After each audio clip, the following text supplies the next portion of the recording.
So as an example, let us find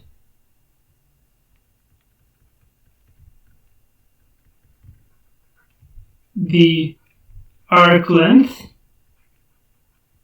of the cardioid.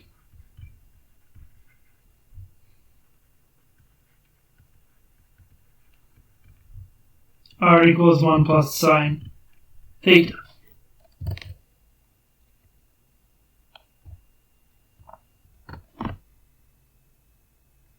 So let us bring up the graph of the cardioid. So we'll want to copy it for reference here.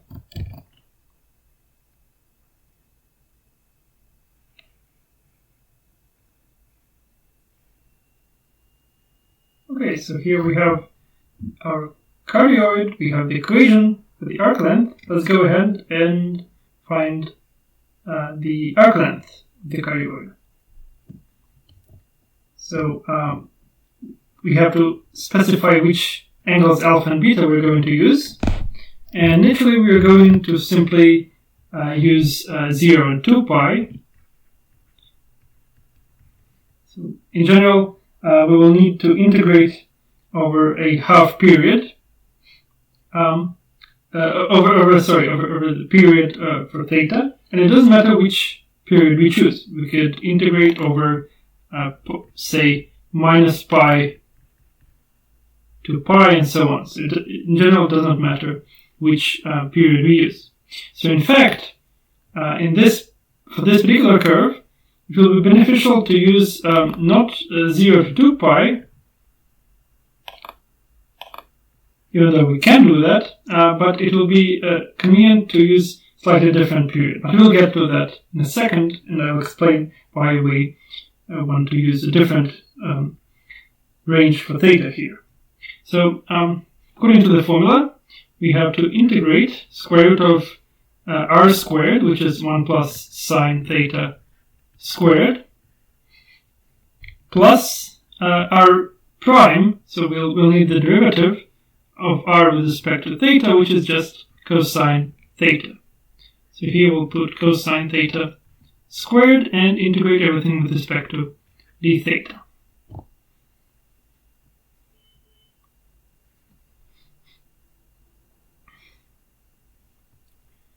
So as a result, we have integral from 0 to 2 pi square root, and then under the square root, 1 plus 2 sine theta plus sine theta squared plus cosine theta squared. So we can of course join these two terms together because they amount to 1, and this gives us integral 0 to 2 pi.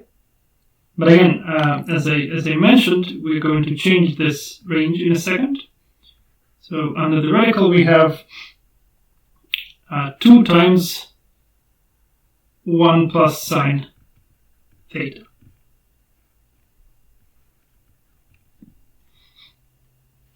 Okay, so first of all, let us think about how we can evaluate this integral. So we will want to simplify this expression under the radical. So ideally, of course, we want a complete square under the radical. So how can we do that? How can we achieve that here? Well, to explain how to do that here, let me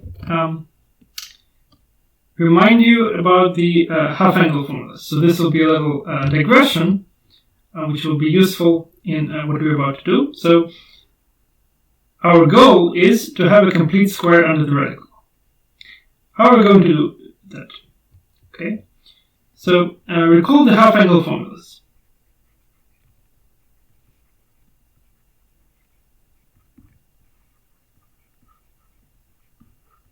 So what these formulas tell us is a way to transform square of an angle into an expression of the double angle of without the square of the linear order.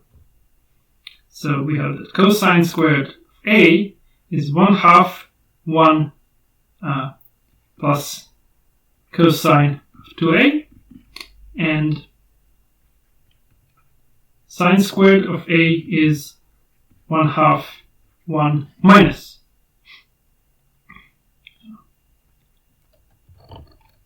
cosine of 2A. Okay, so we have these two expressions. Now let's go back here and compare them to what we have. Well,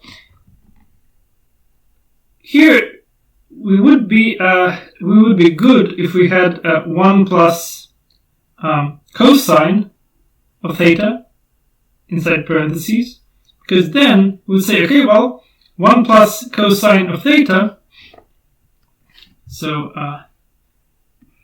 put it this way. So if we had 2 times 1 plus cosine theta, then using this formula for the this half angle formula backwards, this first one, using it backwards, would conclude that this is equal to let's read this formula this way. Let's put the 2 on the left, like so. We have 2 cosine squared equals 1 plus cosine of 2a. And now we have 1 plus cosine of 2a, which is what we have here, is equal to cosine squared of a. And so a is half of theta. So this is what we would have. Okay? So we would be good in the sense that we would have complete square under the radical. If only we had not 1 plus sine theta, but 1 plus cosine theta here. And so we would use the half angle formula.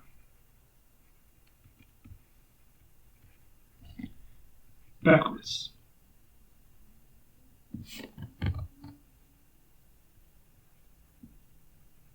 Okay, but now we don't have that. So we don't have the luxury of 1 plus cosine theta. What shall we do instead? Well, here is the solution. Again, let's make another regression. Let's think about a triangle. Okay, so here we have a triangle, and we have angle theta in it, say. So here is our angle theta. We have angle theta. So sine theta is the same as the ratio of the opposite side to the hypotenuse. And this same ratio, the ratio of this side to the hypotenuse, gives the cosine of this angle here. Right, so this angle is pi over 2 minus theta. And so we have that sine theta is equal to cosine of pi over 2 minus theta. And so this is the solution. In place of sine theta, we can put cosine of pi over 2 minus theta. So in fact, this formula works not only if theta is angle in a right triangle, it works for all values theta. So that's how we are going to proceed. We will first replace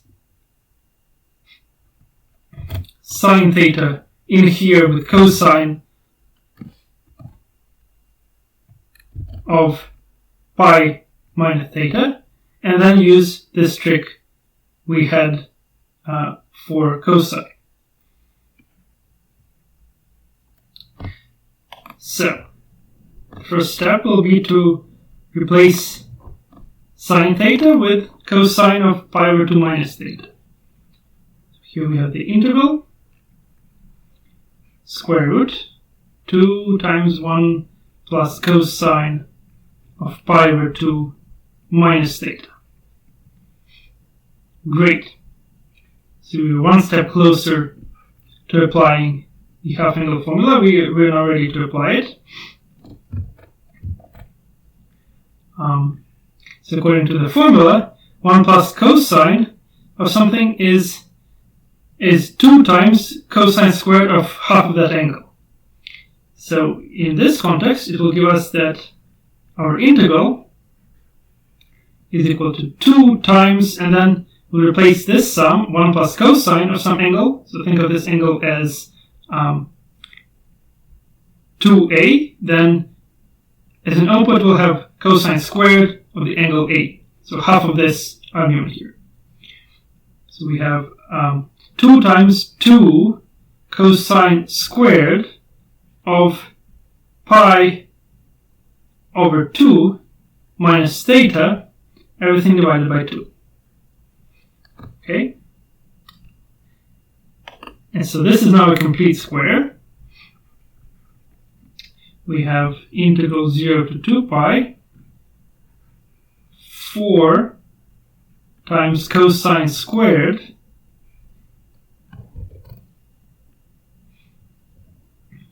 of pi over 4 minus theta over 2 d theta. Okay, so now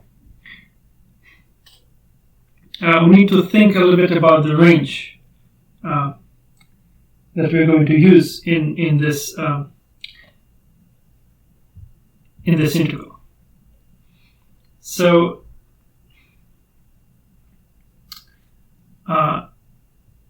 in order to take the square root here, we want the expression underneath the square root to be so this square root is equal to 0. Well, okay, so let's not indicate the range just yet, but we can remove the square root, can cancel out with the square if we have that 2 times cosine of pi over 4 minus theta over 2. So we can do this if this is positive.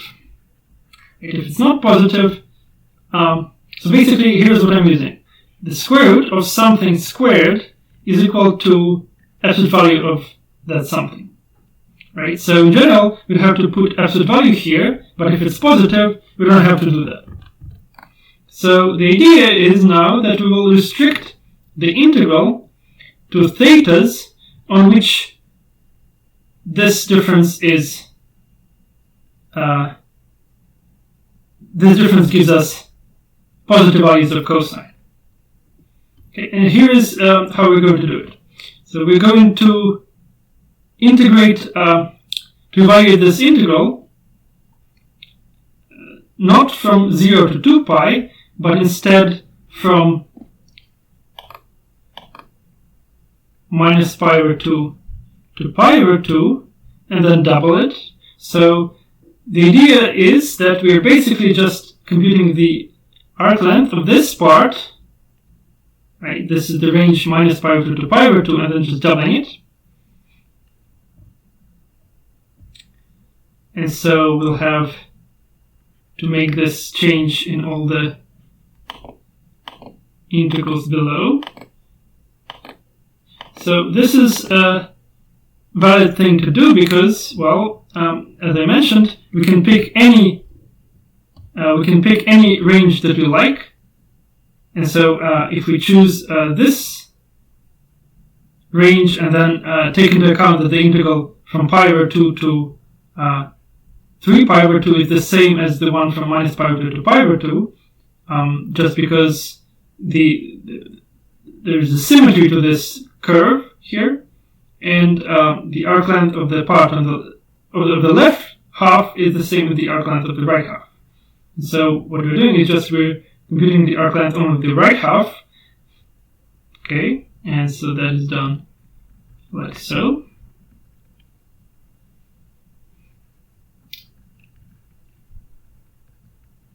Okay.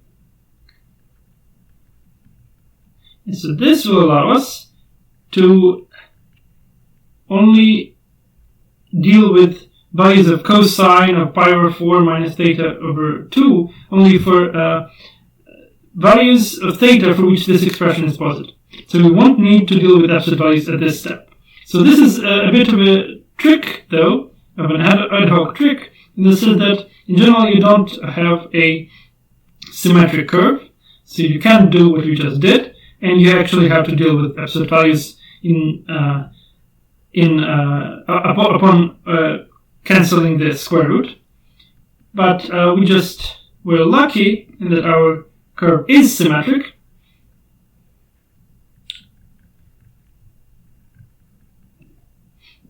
And in this range for theta now, cosine of this expression is going to be positive indeed. And so we won't need any absolute values, and our integral simplifies enormously to just this expression here. So again, what we did here was replace the range 0 to 2 pi with the range minus pi over 2 to pi over 2 by doubling the arc length of this piece. Right? So we could compute the total arc length by just computing the arc length of the right half and then doubling it to account for the left half. And so we're going to change the ranges of all the integrals we wrote here. And due to this particular choice of range, when we arrive at this point and when we have to simplify the square root, we have square root of positive value squared. And so it's not just equal to the absolute value of this expression, but in fact to this expression itself. And so as a result, we have to simply integrate cosine in this range. So it's easy to do once you perform a u sub for this expression. So if you set u to be pi over 4 minus theta over 2, then du is equal to minus d theta over 2, which gives you that d theta is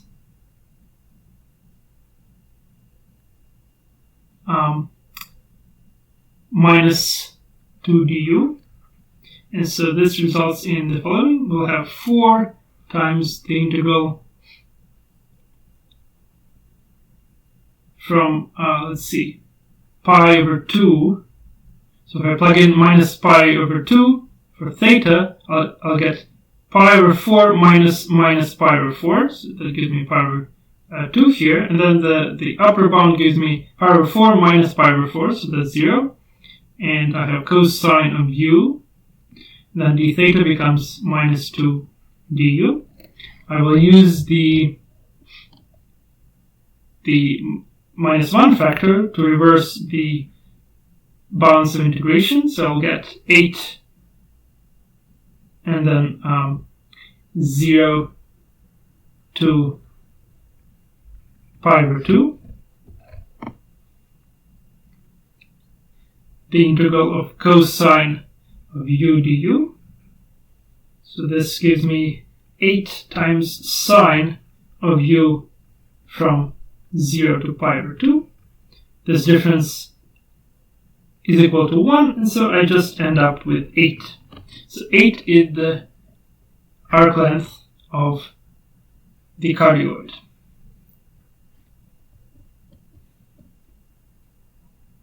And so this trick that we used here, using the symmetry of the curve, is, apart from being a pretty neat trick, is sort of what you want to do in general. You always want to exploit the symmetry of your function as much as possible. So for example, if you're integrating an even function, you want to integrate on the positive part of the interval and double the value, or if you're integrating an odd function on a symmetric interval, you just want to say, okay, that is equal to 0. And so this is somewhat similar to those applications. We basically just exploited the symmetry of our curve.